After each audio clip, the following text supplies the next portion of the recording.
जितिया की व्रत कथा। नमस्कार दोस्तों, सालों पहले नर्मदा नदी के ठीक पास कंचनबटी नाम का एक नगर बसा हुआ था। वहां राजा मलय केतु का शासन था।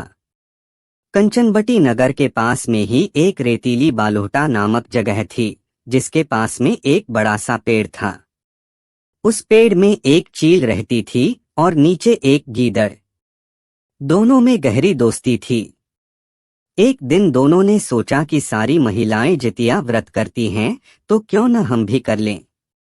इसी सोच के साथ दोनों ने ठान ली कि अब वो भी इस व्रत को करेंगी।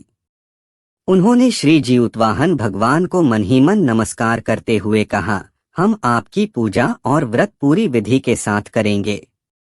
जैसे ही व्रत का दिन आया तो पास के ही एक धनवान व्यापारी की मौत हो गई। उसको अंतिम विदाई देने के लिए बालोहटा ही लाया गया, जहां गीदड़ और चील रहते थे। व्रत के दिन गीदड़ ने मरे हुए व्यक्ति को देखा तो उसे भूख लग गई। वो खुद को रोक नहीं पाई और मांस खाने की वजह से उसका व्रत उसी वक्त टूट गया। उस व्यापारी के शव को चील ने भी देखा था, लेकिन उसने व्रत के कारण उसे नहीं खाया। उसके बाद चील और गीदड़ दोनों अगले जन्म में कंचनवटी के भास्कर नामक ब्राह्मण के घर में बेटी के रूप में पैदा हुए। चील का जन्म बड़ी बहन के रूप में हुआ, जिसका नाम शीलवती पड़ा और उसकी शादी बुद्धिसेन नामक लड़के से कराई गई। गीदड़ का जन्म उसकी छोटी बहन कपूरावती के रूप में हुआ। समय होने पर उसका विवाह कंचनवटी के राजा मलय केतु से उसके पिता ने करवाया। भले ही कपूरावती विवाह के बाद कंचनबटी की रानी बन गई हो, लेकिन उसे बेटा का सुख नहीं मिला। उसके घर जितने भी बच्चे जन्म लेते थे वो उसी दिन मर जाते। ऐसा होते होते कपूरावती काफी परेशान हो गई। इधर उसकी बड़ी बहन शीलवती को 7 बेटे हुए थे। जब उसके सारे बेटे बड़े हो गए तो उन्होंने महल में कार्य करना शुरू कर दिया।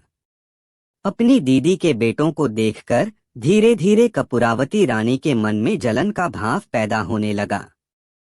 उसने इसी जलन की वजह से अपने पति को कहकर अपनी दीदी के सारे बेटों के सिर कटवाकर एक बर्तन में रख दिए। उन सभी 7 बर्तनों को कपूरावती ने लाल रंग के कपड़े से ढक दिया और अपनी दीदी शीलवती के पास भिजवा दिया।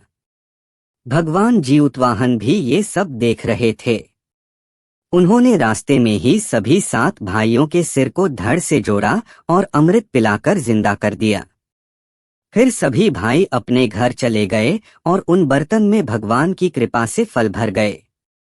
उधर कुपरावती अपनी दीदी के घर से शोक समाचार मिलने के इंतजार में बैठी हुई थी।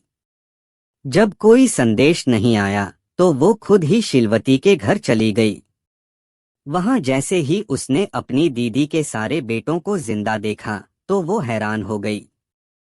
कुछ देर बाद उसने दीदी शीलवती को अपनी हरकत के बारे में बताया। उसने कहा कि किस तरह से उसने बर्तनों में उसके बेटों के सिर काटकर डाल दिए थे और जोर जोर से रोने लगी। तभी शीलवती को अपने पिछले जन्म के बारे में याद आ गया। वो अपनी छोटी बहन को उसी पेड़ को पास लेकर गई जहां वो दोनों पहले रहा करते थे। उसने कपूरावती को पिछले जन्म में रखे जितिया व्रत की पूरी कहानी सुनाई। यह सब जानते ही कपूरावती ने उसी वक्त अपना दम तोड़ दिया। राजा को तुरंत शीलवती ने इस बात की जानकारी भिजवाई। अपनी पत्नी के बारे में दुख भरा समाचार मिलते ही राजा वहां पहुंचे और कपूरवती को उसी पेड़ के नीचे अंतिम विदाई दी। कहानी से सीख, बुरे कर्म कभी भी पीछा नहीं छोड़ते। गलत कामों की सजा को भोगना ही पड़ता है।